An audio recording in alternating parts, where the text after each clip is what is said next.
right, welcome Welcome to the first episode of the what do we call it? Pole Vault Secrets. Pole Vault Secret. My name's Coltworth, Caden Thomas. and we're gonna be talking about stuff we know about pole vault. Yeah. The runoff.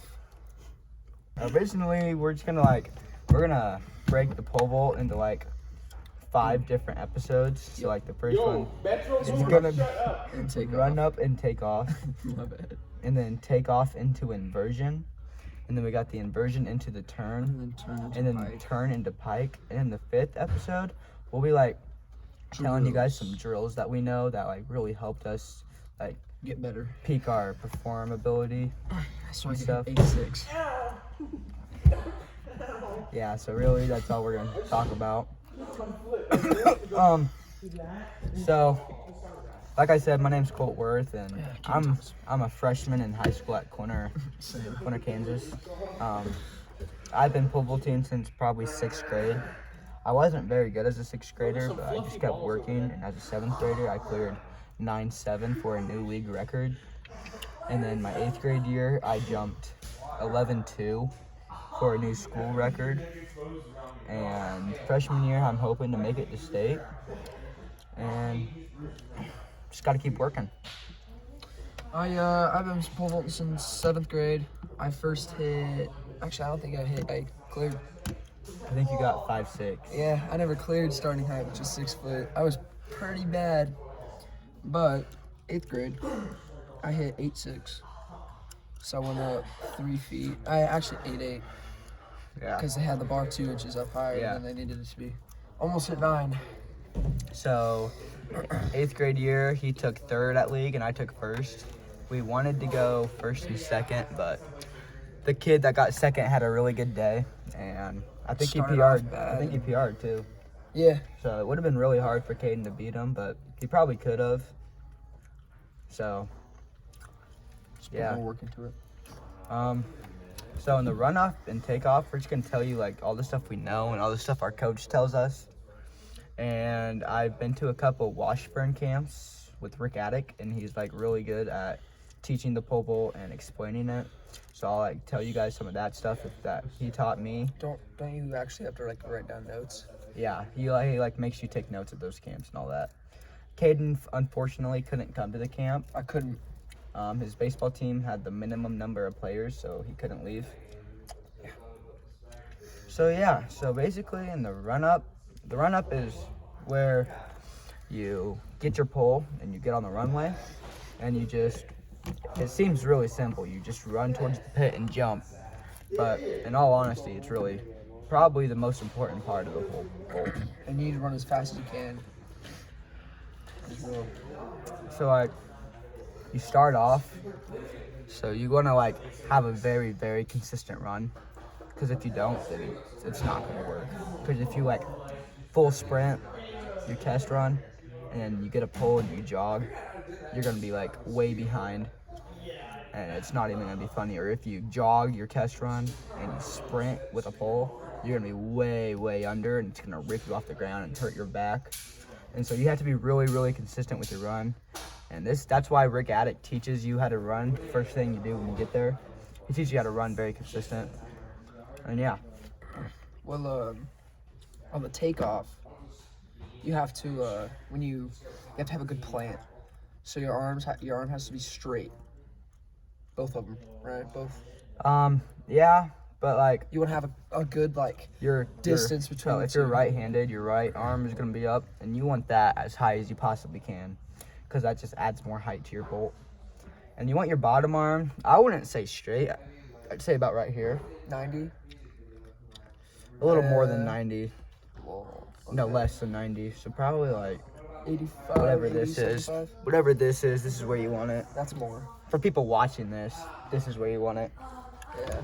And yeah, so like to get your run up, you're just gonna take your grip on the pole and go into the pit and just stand there like this. And then you're just gonna spin around. And then you're just gonna take your back step.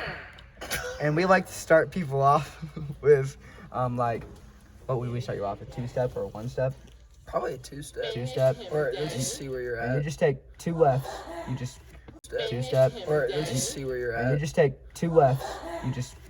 So what we do is we take a back step with our right, and then we go, and then our first left we count 1, and then our next step we count 2, and that 2 is when you jump, is when you would be jumping into the pit, and so you have someone measuring your step, and then they put a marker down on the ground, and then you try it out.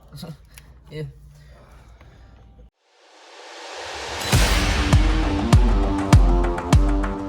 When you're on the run up, then you.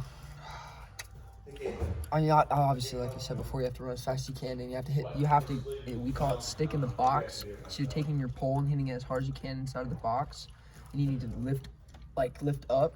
You need to jump, or else you don't want the pole to carry you. Yeah. Because if it carries you, you can snap the pole.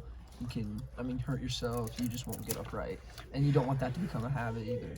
As you start jumping higher, if you just run through and let the pole take you off, you're gonna bend the pole like crazy, and it's not gonna launch you at all because so when you're running and you jump, all your energy's going up, which is helping the pole out.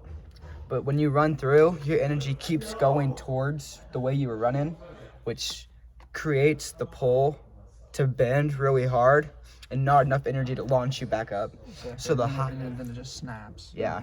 Something. So the higher you jump, the more height you have on your pole bolt. And so, yeah, you really just want to get there with arms. And then as you jump, so people who are right-handed, you're going to jump off your left leg, and you're going to try to pull your right knee to your chest. And you're just going to be in this pose for half a second to a second. And then your left leg you want completely straight if you can. That's perfect, no mistakes. You want your left leg completely straight, and you're just gonna kick with that leg. And you're gonna try to bring your legs to your hands, and try to get both up. and we call that sitting in a chair. And if you can get there, then we definitely know you can get all the way upside down. It's just gonna take a lot of work. So once you get to your hands, your feet to your hands, I like to think of it as pulling. So you extend all the way. Yeah, you get straight up from up and down. So you want to be even with the pull. But a lot of people like to think of it as standing up. There's all sorts of things people say. For me, pulling is the best. Caden might have something different when he gets to that point. Yeah. I'm not even completely upside down yet. I still have to work on that. Yeah. And we'll talk. It just takes practice. And we'll talk more about that in the next episode, which is takeoff into inversion, which will explain how to get upside down. Yeah. But yeah, we go to this camp in Jamestown. It's about 3 hours away. It's where we get all of our pulls from. He helps you out a lot there too. Yeah, he really, really wants you to work on getting all the way upside down. He tells you exactly what you need to work on, how you need to do it. And we'll get way more into detail about inversion in the next 2 episodes. Really, just, yeah. You put a lot of work into how you're gonna. You gotta practice. Pole vault's not something you can just do. Football, you can play football during football season and then call it quits and go play basketball. And then during basketball season, only work on basketball. If you're in high school. And then call it quits after basketball season. And then during track, you can't just work on pole vault during pole vault season. Pole vault is a whole year. All year round. I've been working on pole vault. People, I don't know about you, but did you last time you pole vault league track? Was it track? Was it league track? It was 2 weeks after track. Because we went out. And we kept jumping after for a little bit. And then that camp I was talking about, Caden was going to go into it, but he couldn't. It's baseball, another sport. You just got to keep working all year. You can't take it off. And some people expect to be so good at it, and then they go try it after a year, and they just lost all their form and stuff. Yeah, that's what happened when I was in 7th grade, and then going into 8th grade. I kind of forgot how to do it, and we had to get back into it. But I lost some habits from the year before, and I got better at it. Yeah. How to get better form and how to get my plant right. Yeah, so like during football season, I'm still working on pole vault. During basketball season, I'm working hard on pole vault. And like, yeah, during pole season, it's like every night. If I don't have any homework, even if I do have homework, me and my dad, Caden, and maybe Kendall Maybe, yeah. will come up and jump, and we'll just get reps and reps and reps. Just keep on going, keep on grinding. And my dad's our coach, so yeah, I think that's pretty much covers the first episode. yeah. Well, Thanks for listening, and we'll be back tomorrow. yep. All right, See you. bye.